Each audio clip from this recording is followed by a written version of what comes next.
Today I'm going to talk about some things that I will not be buying or spending money on in 2025. Hey everyone, I hope you're having a really good day. I love the concept of a no buy year. And so I wanted to walk you through what it is, how my family is participating, and some things that we're going to be focusing on. But first, if you're new around here, hello, my name is Lydia Senn, and I make videos on frugal and simple living. We're a debt free family of 6, and I like to talk about how to save time and how to save money because I firmly believe you can do both. So you may be asking, what is a no buy year and how do you implement it? Well, no buy sounds exactly like the name. You are not going to buy something. You are saying no to one area or maybe a host of areas, or maybe if you're super disciplined, you're only going to be spending money on groceries and bills and essentials. I'm not that disciplined. I love the idea of a no buy year, which is just a challenge where people stop buying things that are unessential for a specific period of time. It's a way to save money and spend more thoughtfully and intentionally. So, why would you do a no buy year? Well, one of the reasons it can be to reset your spending. Maybe you've gotten out of control and you realize that you are over consuming in one area. And so you're going to pump the brakes and just focus on what you have. Another reason to simply save money. Maybe you're saving up for a goal. Maybe you're just trying your best to beat inflation. Maybe you're trying to pay off debt. And thirdly, like I mentioned in the first, overconsumption is a problem. We see on YouTube and TikTok and Instagram all of these hauls and people sharing what they buy on Amazon and Shein and at Target and every other place under the sun, and it's just gotten out of hand. So before I share what I'm not going to be buying, I thought I would share with you what my parameters are.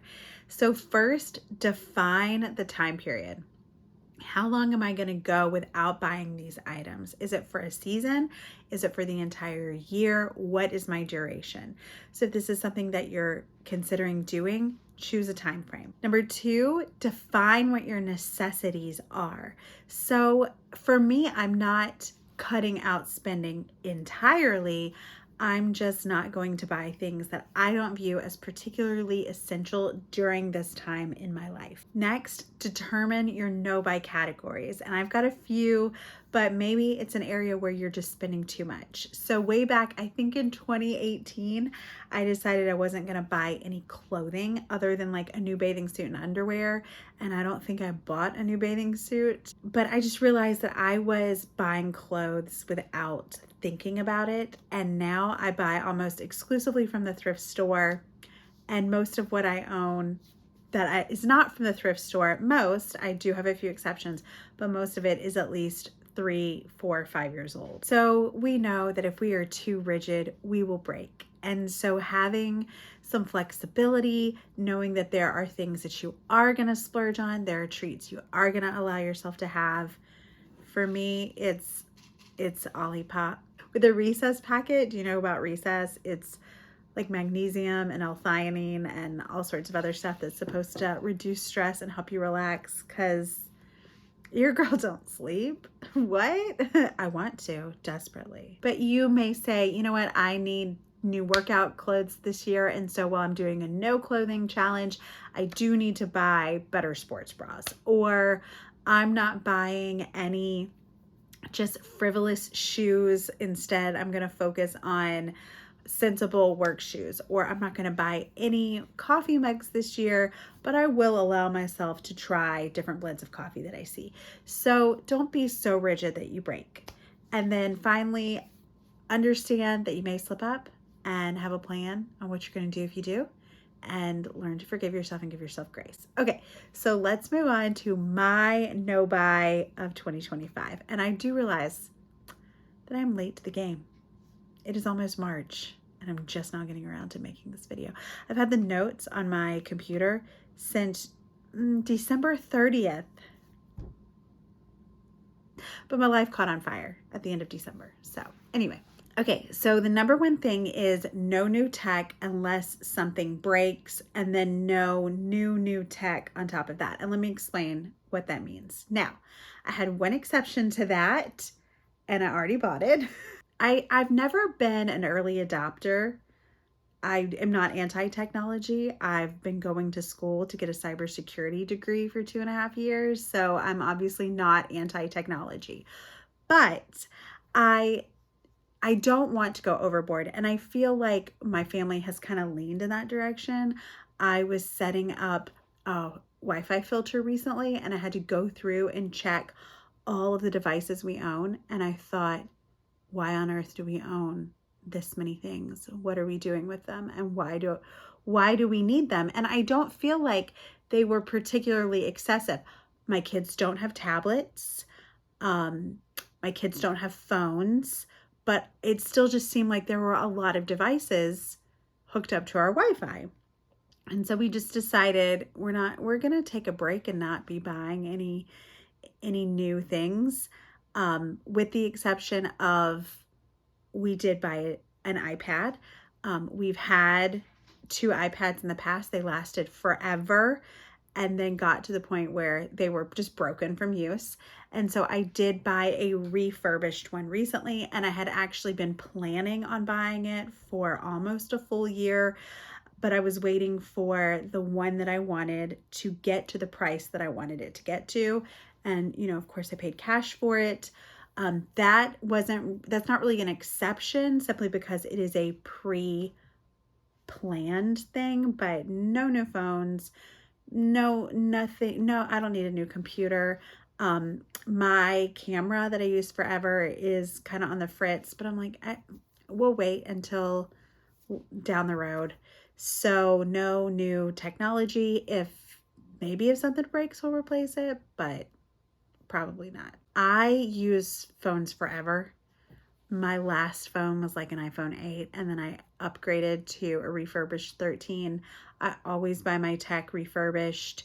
I really research what options are out there and what the differences are between a few generations older and the latest and greatest, and usually it's minimal. Number 2, no new kitchen gadgets. So I do have, they're not single-use appliances, but I have small appliances that I use a lot. My air fryer, my Instant Pot, my crock pot. But I use them until the point where they don't work anymore. You guys have seen my busted looking Instant Pot that I've dropped 16 times and is dented. It still works. It still works. If we don't keep things that are dented, they just end up in a landfill. If it's not hurting the quality of the product and the use of the product, it's fine. And so I just don't feel the need to replace all of them. But I had to tell Jason, like, maybe we should dial it back with some of the baking accoutrement we're bringing into our home. He is the baker. He is not home right now, and I just had to go feed his sourdough because apparently it's our 5th child. And I'm going to say something super controversial. Turns out I don't really like sourdough. I don't hate it. I just don't get the hype. Like regular bread, when he bakes just regular non-sourdough sandwich bread, to me it tastes better and it takes far less time and it seems less fussy. I know. So I just made some of you real mad, and I'm sorry. But not only do we have the sourdough and the scale and the jars and the stirrers and the little like shower cap that you put on top of the sourdough, and then we have so much discard in our refrigerator. We have bowls and brushes and liners for the bowls and special pans and paper that we put in the pans. And it's just like, this is a lot. This is a lot for bread that also takes like 12 hours to make. So I'm glad that you have a hobby. Can we back it up a little bit and just be like, we're done with the baking stuff for the year? Number 3, and fast fashion of any kind, really. I know that's not always feasible for everyone, and I want to say that as a plus size woman, I know that accessibility can be an issue. I can't always go to the thrift store and find what I need. I get that. And this is not like a judgment when I say this, but when I do go to the thrift store and I see how quickly people are buying things and then donating them, it doesn't feel like it is financially sustainable, and it doesn't feel like it's sustainable for our planet. And there's so many garments that end up in landfills, and they also end up being shipped over to places to fill more landfills, and it's just like a vicious cycle that we don't seem to be able to get out of. And so I used to fall for like the cheap, trendy, micro seasonal trends. And I talked about this recently, that it's more for me about personal style than it is trend chasing. And so buying fewer, higher quality items, I prefer to thrift them if I can. I can't always. I did buy a new pair of jeans recently, brand new. Because my old jeans were too big. So yay for me. But I really thought about where I wanted to buy them, how long I was going to keep them, what a classic cut would look like. And so just when I do purchase clothing, being a little bit more intentional, but I'm even thrifting more for my kids. So I found a bougie thrift store near where my daughter goes to school. I'm like, why is everything in here so high end? And then I remembered, because the town over is a retirement community. And so it's like all the stuff they bought for their grandkids and themselves. And her school is affiliated with a little private school. And it's like, oh, all those private school kids, this is where their clothes go.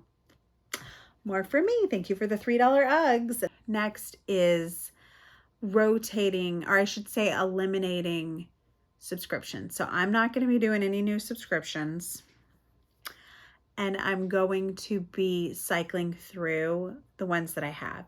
So I don't need Amazon Prime, Netflix, Disney Plus, Apple all at the same time. We're going to do a month of one, and then we're going to roll into the next one. Right now, I am in my Apple era. I have gone through Severance. We are going into season 2. I told my husband when we're done with that, we're gonna, actually, this is our plan. We finished season 1 of Severance. We're going to watch the last season of Mythic Quest, because by the time we're done with that, the next season of Severance will be done. We're gonna binge through that. Then we're gonna watch, what is the Wool Silo? I can't remember what it's called. We read the book series, and so that show is out. So then we're going to watch that. And so we have a whole plan for getting through Apple and then canceling it and moving on to the next subscription service. But I don't need any more streaming platforms. I don't need a FabFitFun I don't need it. I have enough crap in my house that I need to get rid of. It's a lot. I'm trying to be more mindful about what I bring into my home and what do I allow to take up my space and my time. And if it doesn't bring direct value, I'm just not interested. There are obvious caveats to that. Like there are some things that don't bring value to me, but they bring value to someone else. This is Lego instructions. And I told my 7-year-old, we don't have to keep these. You can Google it. There's an app. You don't have to keep all of this. And he said, but I really like looking at the pictures. I think that they're so pretty in it. It's so calming to take it apart and put it back together. I'm like, you know what? This has value to you. So I'm going to let you find a special place for it, because I don't want my kids to look back on their childhood and say I had a mom that threw all my stuff away. But less is more. And I do have a cluttered home. And it didn't bother me until recently. And then finally, quick fix, cutesy DIY home improvements that don't actually improve my home. So a few years ago, I bought peel and stick tiles for my bathroom, and I spent days cutting and peeling and sticking. And then within 6 months, it looked horrible and I had to peel it up, and my floor underneath has never been the same. I don't like the tile in my bathroom. It's like hunter green. It's not what I would have picked out, but I can tell it was at one point really expensive tile. And so I'm trying to take good care of it, but I can't, it has not looked the same since that peel and stick. And so the lesson is that sometimes these cute little easy DIYs that you see on TikTok and YouTube actually look like garbage in real life and don't fix anything. And so these solutions rarely live up to the hype. So a no for me, a no for me. I'm going to save that money, and then I'm going to have a real new bathroom put in one day, not today. But I would rather have some long-term quality investments in my home than just cute little quick fixes. I'll probably change my mind. Okay, I would love to know what are some things on your no buy list. Leave me a comment below and tell me more of just taking care of and keeping our stuff. Same straw I've had forever, same cup I've had forever. Cheers. All right, thank you for being here. Thank you for hanging out with me.